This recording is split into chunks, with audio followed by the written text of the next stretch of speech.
आज चलतु बनैबा चूना माछर चढ़चढ़ी और सहीटा भी चुली रे बनैबा। चुली रे बनैले तार टेस्ट टिके अलग लगे। तो प्रथम चूना माछ को धोईकी सफा कर नहीं ताको लुण हलदी गोलैकी चुली रे पैन बसैकी सबुतक माछ को एपट सेपट कर भाजी नियंतु।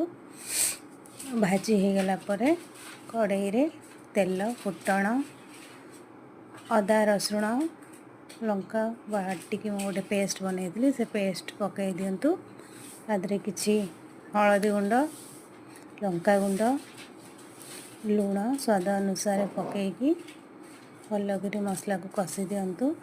तापर दुईटा आंबुल सॉरी टमाटर काटा पकईकी कसंतु।